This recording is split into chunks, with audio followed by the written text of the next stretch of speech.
Hello, this is Jess with Her Mood Mentor, and today I'm meeting with one of my integrative menstrual health coaching clients and PMDD rehab students, Steph, and she is going to share her PMDD experience and story with us today. Hi, Steph.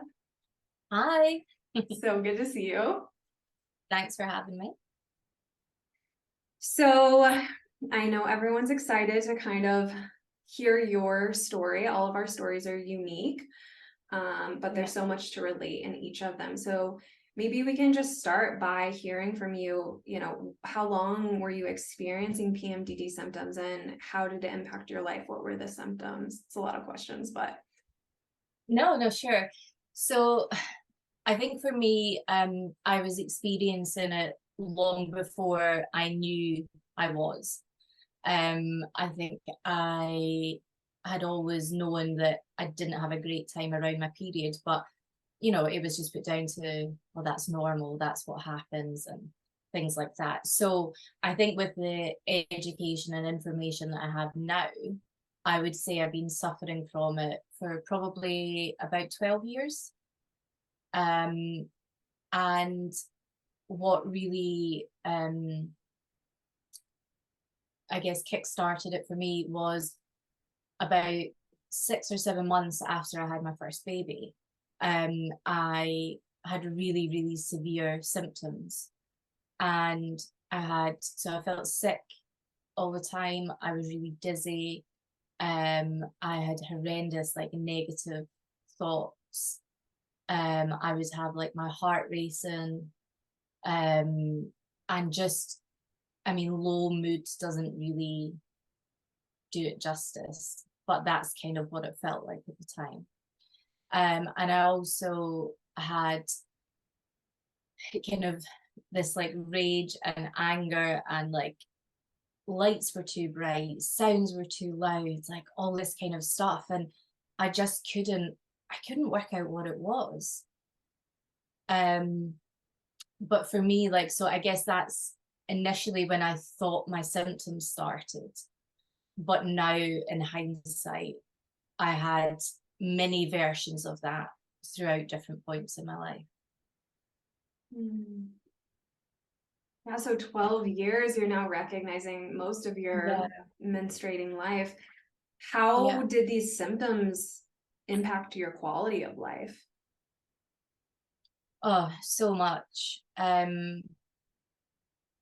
I There's so much that happens, I think in general, but I can only really speak for myself, that when you have a baby, and the kind of emotional and physical and all those changes that happen to you anyway.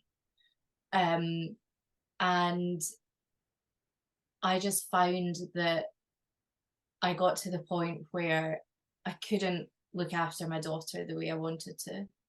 Certainly couldn't look after myself. We were staying in another part of the UK and didn't have family around. Um, my partner was having to take time off work, quite, quite on quite a regular basis, because I just wasn't able to function, essentially. And by function, I mean that, I'd get up and I'd feel dizzy. I would feel sick, so I wouldn't want to eat. I'd have no energy because I hadn't eaten.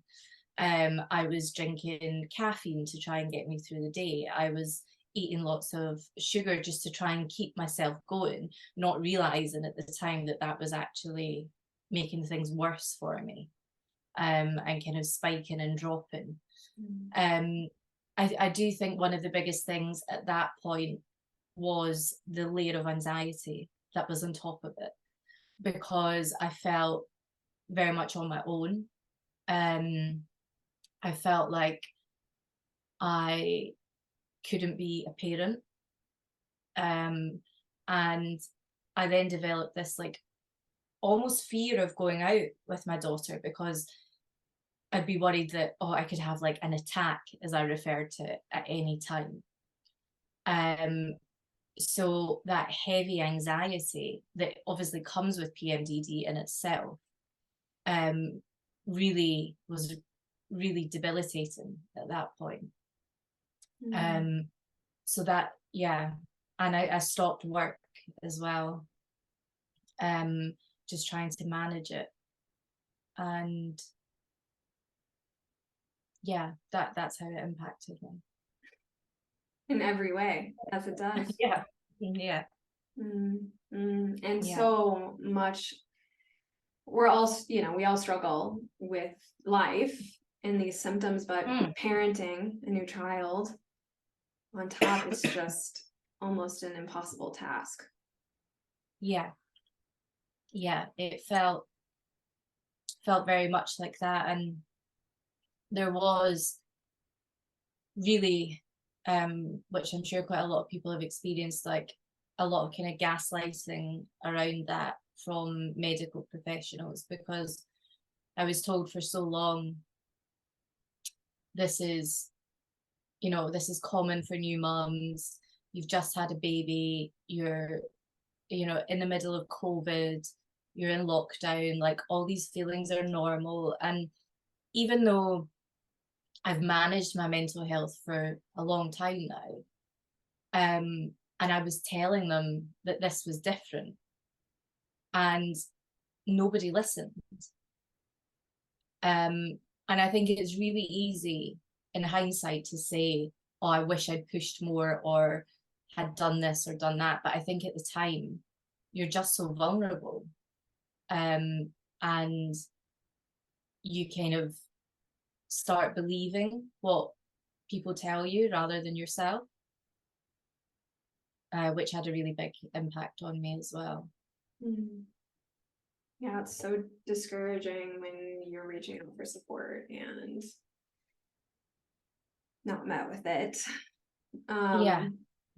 So what ultimately led you to working with an integrative practitioner like myself? I had been through about a year and 3 months of what felt like getting nowhere. I had been to gynecologists, I had been to different GPs, I had been to an endocrinologist as well. And I just wasn't getting what I needed from them. And I had been following your account on Instagram because actually, I'm sure like a lot of people, I didn't know what PMDD was. I'd never heard of it.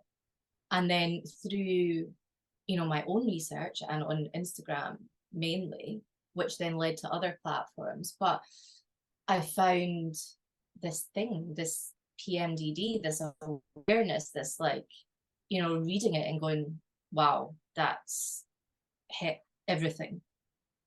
And I just really, like, I think at that point knew that I had to try something different, because I'd went down the, for want of a better word, like the normal kind of traditional paths, and I hadn't gotten anywhere with it.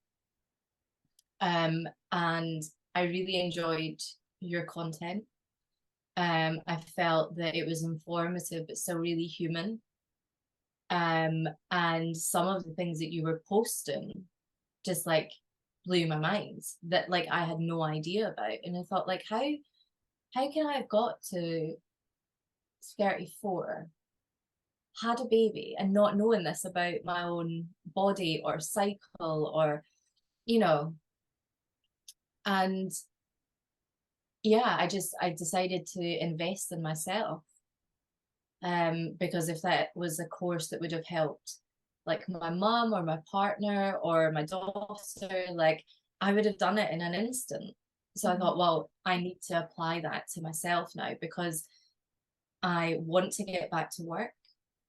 I want to just live my life again. And that, I think, was ultimately what kind of pushed me to do it. Yeah, just kind of getting to the end of your rope. Same with my story. Like, you just run out of options, and that's a really dark place, because it's like, okay, Yeah. now what? Nothing, or I have to take a different way. And you made the choice to try something that was different. So can you tell us a little bit? I, of course, know we've been working together for 14 weeks, but can you share with the listeners how this approach was different, what it offered you, what you benefited from or enjoyed the most, kind of how was this different? How did it change things for you? Yeah, so I think the first thing, and probably still the most important thing, was that we met on the same page. I didn't have to, for a start, tell you what PMDD was, and I then didn't have to convince you that I had it. It was very much like we met each other where we were, and you start from there. So already that's a positive experience. So that really helped me. I felt heard, and I felt like this is actually real. This is not my mind or my body or anything playing tricks on me. This is, other people go through this too. So I think that was one of the big things that then enabled me to kind of open up to you and be open to what you were telling me, because we'd kind of set that tone, which was lovely.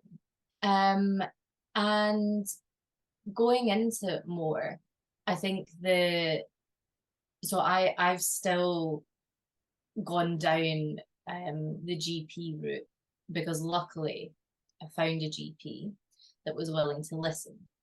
But I would say the reason that she was more willing to listen was because we'd done the symptom mapping, and you told me how to do that, how to look for patterns in it. So you can go to a doctor or any professional and say, look, this is not me trying to remember it. This is not me, just pulling it out thin air. This is actually here. It gave me the confidence and the language to do that as well. Because sometimes when you're faced with somebody who is medical, if you don't use the right words, or you can't get your message across clearly because you're upset, or you've had your confidence knocked so many times, it can be really difficult to communicate that, and also to kind of stand your ground with it. So yeah, I think that was a real kind of turning point for me. And what I was able to do, which for me at the moment is working, is that I was able to find a birth control pill that got me to a certain level, so I could then adopt your practices. Because I do feel that for me, I had to have that lift in order to get to a place where I could do things for myself. So yeah, so I think the openness of our relationship, the symptom mapping, was such a game changer for me. And what I tend to do is I use an app, just because I find it easier on my phone. And then I use an app day to day to log everything. And then at the end of that week, I fill in the paper chart. And that's just the way that's worked for me to do it. Also, I think I guess the more practical things, like giving up caffeine, was a big thing for me. It made a huge difference. I thought it was going to be hard, but it wasn't as hard as I thought it would be. And looking at what I was eating, why I was eating it. I think we had a conversation about some of the stuff that I ate, I wouldn't give to my daughter. And I thought, that's probably a bit of a red flag.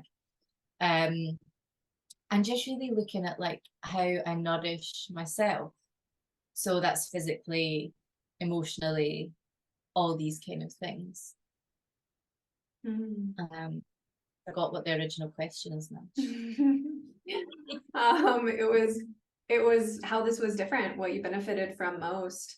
And those are all such great answers and were huge pivotal turning points for you in the journey. I remember one point you coming to me and saying, you know, you're feeling the confidence to make choices, to do things or not to do them that you couldn't make before because you didn't know when these symptoms were going to come up. So that was just one other thing that was coming to mind that was really pivotal in your experience, which you kind of shared. Because it meant that, you know, I knew that I was still going to have a bit of a rough time in that week, but I knew with more certainty when that week was going to come. So that removed a layer of anxiety around the other weeks and enabled me, as you say, to make plans to take my daughter out on her, like, you know, just the two of us, to commit to things with friends, like all the things that I'd stopped doing just in fear of this thing popping out of nowhere.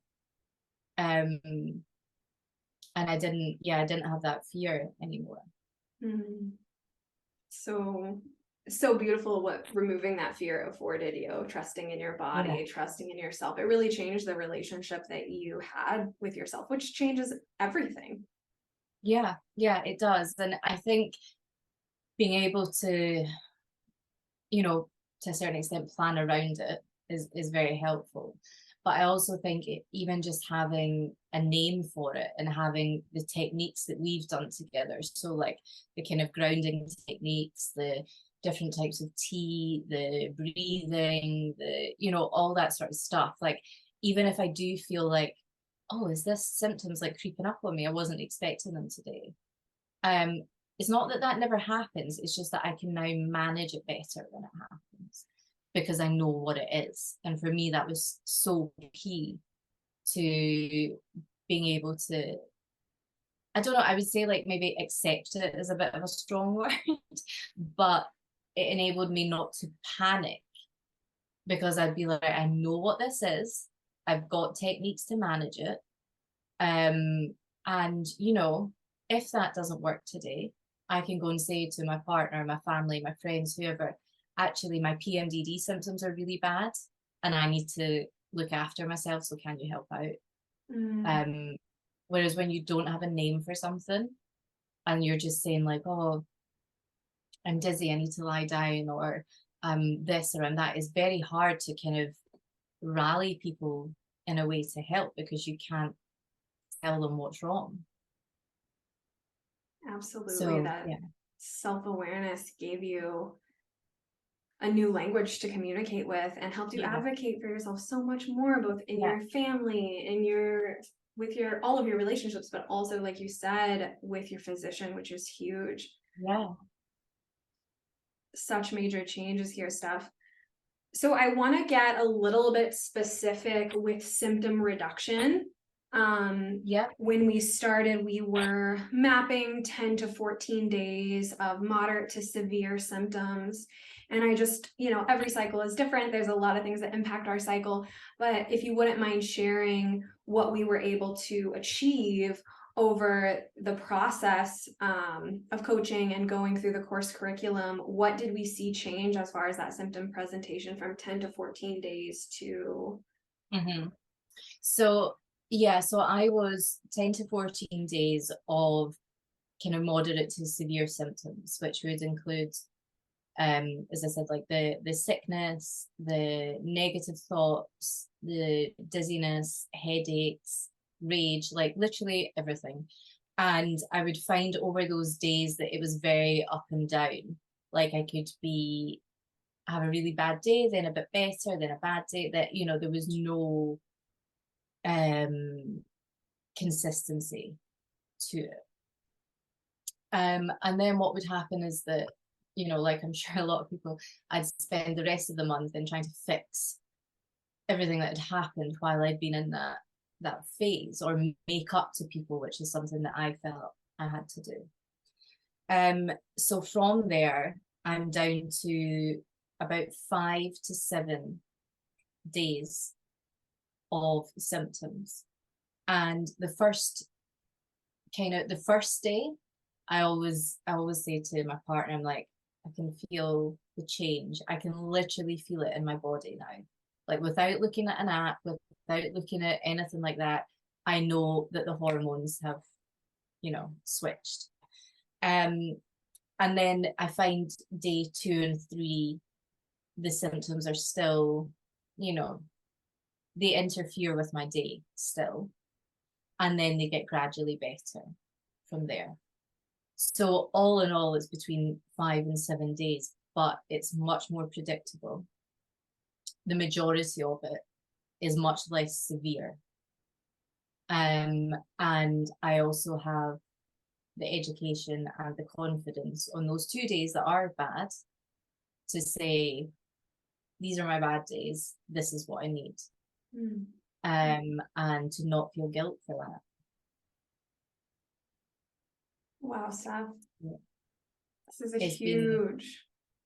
It's been a huge change. And the symptoms that I have, like, I don't really have the sickness and the dizziness anymore, which to me make a really big difference, because at times they'd be so bad that I couldn't get out of bed, which then for me made my mood even worse. And yeah, I think what I experience mostly now is kind of I'm still quite sensitive to stimulation. Probably because I have a 2-year-old as well. It doesn't really help. So, but that, those things can be managed. And I can still, apart from those 2 days, I can still get on with what I'm doing as long as I'm kinder to myself. Maybe wouldn't like organize a huge presentation for one of those days or things like that, but I can still do day-to-day things just with a little step back. So you're really not spending a significant amount of the month picking the pieces back up and doing damage control anymore. And there's 2 reasons that I'm not doing that. 1, because my symptoms are better, and 2, because the symptoms that I do have, I understand that it's not my fault. I understand what my hormones in my brain are doing and the connection between them. So I don't spend the week after beating myself up horribly about having to rely on other people for that week. That's, which has really helped my mental health as well. Wow. So looking forward, what implications do you feel like this reduction in symptom severity and duration will have on those other areas of your life, your relationships, your parenting, your career, your future? Like how does this change anything for you looking forward now? Yeah, it definitely does. And I think what I feel overall is a sense of kind of freedom, that I am free to make plans again. And that could be plans for tomorrow, or it could be plans for a new job in 6 months' time, It just things feel possible again. I really want to get back into work. I'm really looking forward to that. I want to take Marlo out and do lots of things with her that, I maybe haven't done before. And just get on with life, really. Like, I think I spent so long not knowing what PMDD was. I then spent so long, and I still do sometimes, like feeling like I cannot believe I have to live the rest of my life around this thing. But I think that feels more manageable now. Like, although I still get frustrated about it at times, I realize that it's not something that's going to stop me doing anything now. Whereas for a long time, I thought it was. That my life was going to be ruled by that rather than me, kind of controlling and managing it. I love that sentence. A lot more feels possible for me now. Yeah. It really does. So beautiful. Oh, just letting that soak in for a second, Steph. Such a big deal. And from 10 to 14 days to, a week of mild to moderate, Yeah. 2 days of more Yeah. challenging symptoms. That's a massive reduction in 3.5 months. So I think my next question that really plays into what we're talking about here is, what do you want other people who are really suffering with these severe symptoms to know about PMDD and what is possible for them based on your personal experience? Yeah. So I think if it was me sitting there 2 years ago, I would really want somebody to say, I know how you're feeling. You're not imagining it. Like, it's not PMS. It's not, all these other things that that it could be, that are more well known or more acceptable or more traditional to doctors and things like that, that you can advocate for yourself with just that little bit more information. If you think that you might have these symptoms or you might have something like this, follow some accounts on social media. Don't take everything as, kind of set in stone, because everything is different for people. But just get that little bit more information, because that community is out there. And although you absolutely feel it, you're not on your own with it. And I think it's so important to let people know that there's other people out there who understand that, because sometimes when you're in that place and people are essentially throwing solutions at you, it's not what you need or what you want, or you're maybe not ready to act on them yet. So, like, be gentle with yourself. Try and be kinder to yourself. Try and communicate with the people around you. Don't rule anything out until you've tried it. And in terms of doing your course, like I think I mentioned earlier, like investing in yourself. And you do loads of free resources and links and information that you can get as well as a starting point. So it is possible to help yourself. But for me, I needed the guidance and I needed your support to do that. And I have built a circle of support, which includes you and includes a few other professionals as well.